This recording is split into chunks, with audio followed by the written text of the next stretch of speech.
Chapter 5. It was a gentle daylight rain that awakened me from my stupor in the brush-grown railway cut. And when I staggered out to the roadway ahead, I saw no trace of any prints in the fresh mud. The fishy odor, too, was gone. Innsmouth's ruined roofs and toppling steeples loomed up grayly toward the southeast, but not a living creature did I spy in all the desolate salt marshes around. My watch was still going and told me that the hour was past noon. The reality of what I had been through was highly uncertain in my mind, but I felt that something hideous lay in the background. I must get away from evil-shadowed Innsmouth, and accordingly I began to test my cramped, wearied powers of locomotion. Despite weakness, hunger, horror, and bewilderment, I found myself after a time able to walk. So started slowly along the muddy road to Rowley. Before evening I was in village, getting a meal and providing myself with presentable clothes. I caught the night train to Arkham, and the next day talked long and earnestly with government officials there, a process I later repeated in Boston. With the main result of these colloquies the public is now familiar, and I wish, for normality's sake, that there were nothing more to tell. Perhaps it is madness that is overtaking me, yet perhaps a greater horror or a greater marvel is reaching out. As may well be imagined, I gave up most of the foreplanned features of the rest of my tour, the scenic, architectural, and antiquarian diversions on which I had counted so heavily. Nor did I dare look for that piece of strange jewelry said to be in the Miskatonic University Museum. I did, however, improve my stay in Arkham by collecting some genealogical notes I had long wished to possess. Very rough and hasty data, it is true, but capable of good use later, when I might have time to collate and codify them. The curator of the Historical Society there, Mr. B. Lapham Peabody, was very courteous about assisting me and expressed unusual interest when I told him I was the grandson of Eliza Orne of Arkham, who was born in 1867 and had married James Williamson of Ohio at the age of 17. It seemed that a material uncle of mine had been there many years before on a quest much like my own, and that my grandmother's family was a topic of some local curiosity. There had, Mr. Peabody said, been considerable discussion about the marriage of her father, Benjamin Orne, just after the Civil War, since the ancestry of the bride was peculiarly puzzling. That bride was understood to have been an orphaned Marsh of New Hampshire, a cousin of the Essex County Marshes, but her education had been in France, and she knew very little of her family. The guardian had deposited funds in a Boston bank to maintain her and her French governess, but that guardian's name was unfamiliar to Arkham people, and in time he dropped out of sight, so that the governess assumed the role by court appointment. The Frenchwoman, now long dead, was very taciturn, and there were those who said she would have told more than she did. But the most baffling thing was the inability of anyone to place the recorded parents of the young woman. Enoch and Lydia Messerve Marsh, among the known families of New Hampshire. Possibly, many suggested, she was the natural daughter of some Marsh of prominence. She certainly had the true Marsh eyes, Most of the puzzling was done after her early death, which took place at the birth of my grandmother, her only child. Having formed some disagreeable impressions connected with the name of Marsh, I did not welcome the news that it belonged to my own ancestral tree. Nor was I pleased by Mr. Peabody's suggestion that I had the true Marsh eyes myself. However, I was grateful for data which I knew would prove valuable, and I took copious notes and lists of book references regarding the well-documented Orne family. I went directly home to Toledo from Boston, and later spent a month at Maumee recuperating from my ordeal. In September, I entered Oberlin for my final year, and from then till the next June was busy with studies and other wholesome activities, reminded of the bygone terror only by occasional official visits from government men in connection with the campaign which my pleas and evidence had started. Around the middle of July, just a year after the Innsmouth experience, I spent a week with my late mother's family in Cleveland, checking some of my new genealogical data with the various notes, traditions, and bits of heirloom material in existence there, and seeing what kind of a connected chart I could construct. I did not exactly relish this task, for the atmosphere of the Williamson home had always depressed me. There was a strain of morbidity there, and my mother had never encouraged my visiting her parents as a child, although she always welcomed her father when he came to Toledo. My Arkham-born grandmother had seemed strange and almost terrifying to me, and I do not think I grieved when she disappeared. I was 8 years old then, and it was said that she had wandered off in grief after the suicide of my Uncle Douglas, her eldest son. He had shot himself after a trip to New England, the same trip, no doubt, which had caused him to be recalled at the Arkham Historical Society. This uncle had resembled her, and I had never liked him either. Something about the staring, unwinking expression of both of them had given me a vague, uncountable uneasiness. My mother and Uncle Walter had not looked like that. They were like their father, though poor little cousin Lawrence, Walter's son, had been almost a perfect duplicate of his grandmother before his condition took him to the permanent seclusion of a sanitarium at Canton. I had not seen him in 4 years, but my uncle once implied that his state, both mental and physical, was very bad. This worry had probably been a major cause of his mother's death 2 years before.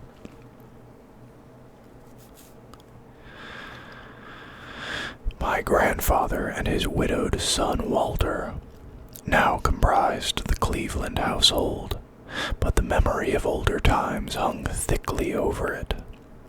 I still disliked the place and tried to get my researches done as quickly as possible. Williamson records and traditions were supplied in abundance by my grandfather, though for Orne material I had to depend on my Uncle Walter, who put at my disposal the contents of all his files, including notes, letters, cuttings, heirlooms, photographs, and miniatures. It was in going over the letters and pictures on the Orne side that I began to acquire a kind of terror of my own ancestry. As I have said, my grandmother and Uncle Douglas had always disturbed me. Now, years after their passing, I gazed at their pictured faces with a measurably heightened feeling of repulsion and alienation. I could not at first understand the change, but gradually a horrible sort of comparison began to obtrude itself on my unconscious mind, despite the steady refusal of my consciousness to admit even the least suspicion of it. It was clear that the typical expression of these faces now suggested something it had not suggested before. Something which would bring stark panic if too openly thought of. But the worst shock came when my uncle showed me the Orne jewelry in a downtown safe deposit vault. Some of the items were delicate and inspiring enough, but there was one box of strange old pieces descended from my mysterious great-grandmother, which my uncle was almost reluctant to produce. They were, he said, of very grotesque and almost repulsive design, and had never to his knowledge been publicly worn, though my grandmother used to enjoy looking at them. Vague legends of bad luck clustered around them, and my great-grandmother's French governess had said they ought not to be worn in New England, though it would be quite safe to wear them in Europe. As my uncle began slowly and grudgingly to unwrap the things, he urged me not to be shocked by the strangeness and frequent hideousness of the designs. Artists and archaeologists who had seen them pronounced their workmanship superlatively and exotically exquisite, though no one seemed to be able to define their exact material or assign them to any specific art tradition. There were 2 armlets, a tiara, and a kind of pectoral, the latter having in high relief certain figures of almost unbearable extravagance. During this description I had kept a tight rein on my emotions, but my face must have betrayed my mounting fears. My uncle looked concerned, and paused in his unwrapping to study my countenance. I motioned to him to continue, which he did with renewed signs of reluctance. He seemed to expect some demonstration when the first piece, the tiara, became visible, but I doubt if he expected quite what actually happened. I did not expect it either, for I thought I was thoroughly forewarned regarding what the jewelry would turn out to be.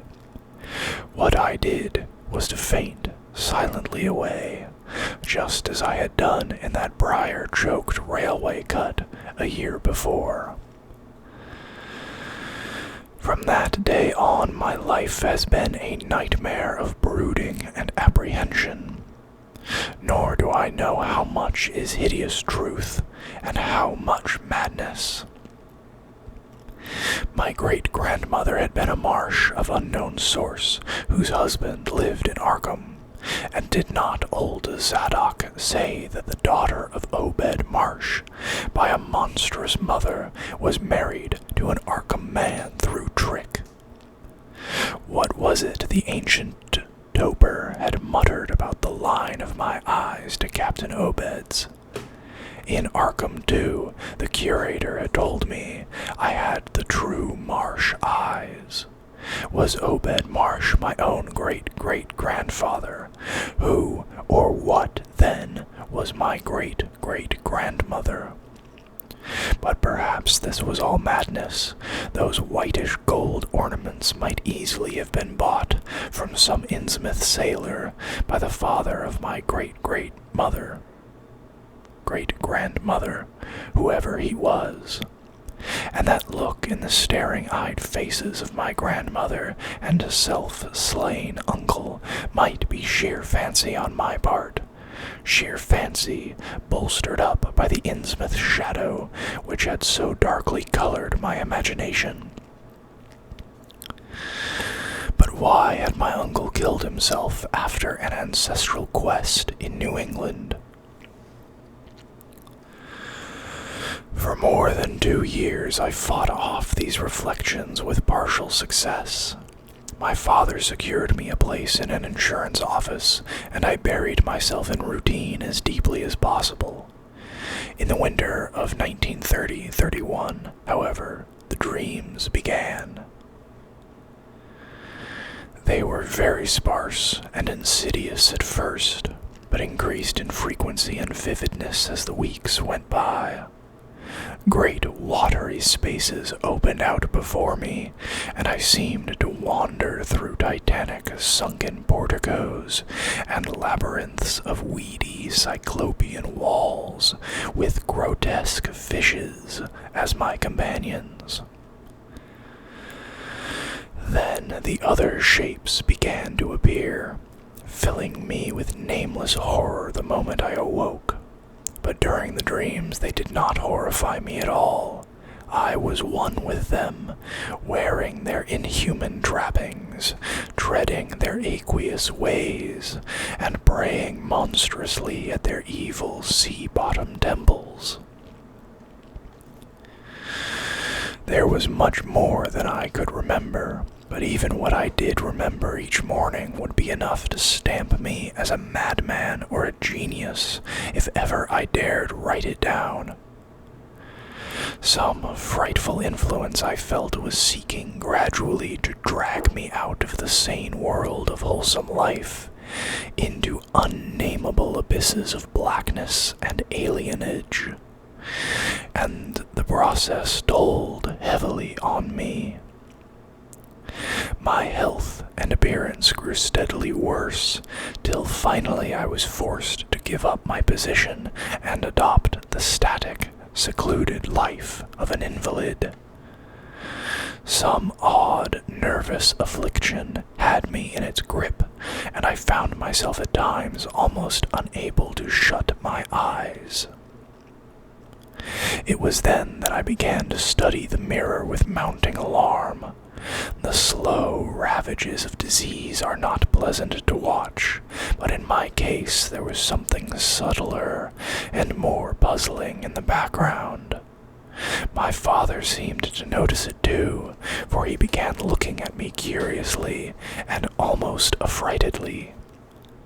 What was taking place in me? Could it be that I was coming to resemble my grandmother and Uncle Douglas? One night, I had a frightful dream in which I met my grandmother under the sea. She lived in a phosphorescent palace of many terraces, with gardens of strange leprous corals and grotesque brachiate efflorescences, and welcomed me with a warmth that may have been sardonic. She had changed, as those who take to the water change, and told me she had never died. Instead, she had gone to a spot her dead son had learned about, and had leapt to a realm whose wonders, destined for him as well, he had spurned with a smoking pistol. This was my realm too. I could not escape it. I would never die, but would live with those who had lived since before man ever walked the earth. I met also that which had been her grandmother. For 80,000 years, Phthia Li had lived in Nithle, and thither she had gone back after Obed Marsh was dead. Nithle was not destroyed when the Upper Earth men shot death into the sea. It was hurt, but not destroyed. The deep ones could never be destroyed, even though the Paleogean magic of the forgotten old ones might sometimes check them. For the present, they would rest. But someday, if they remembered, they would rise again for the tribute great Cthulhu craved. It would be a city greater than Innsmouth next time. They had planned to spread, and had brought up that which would help them. But now they must wait once more. For bringing the Upper Earth men's death, I must do a penance. But that would not be heavy. This was the dream in which I saw a Shoggoth for the first time, and the sight set me awake in a frenzy of screaming.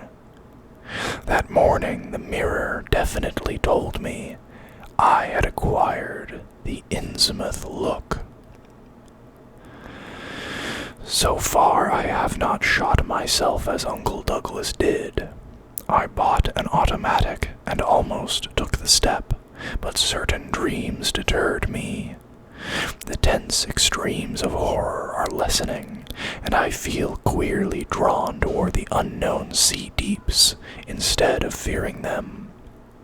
I hear and do strange things in sleep, and awake with a kind of exultation instead of terror. I do not believe I need to wait for the full change as most have waited. If I did, my father would probably shut me up in a sanitarium as my poor little cousin is shut up. Stupendous and unheard-of splendors await me below, and I shall seek them soon. Ia Rilie, Cthulhu Fnagla Idla. No, I shall not shoot myself. I cannot be made to shoot myself. I shall plan my cousin's escape from that Canton madhouse, and together we shall go to marvel-shadowed Innsmouth. We shall swim out to that brooding reef in the sea, and dive down through black abysses to Cyclopean and many-columned Yanethli. And in that lair of the deep ones, we shall dwell amidst wonder and glory forever.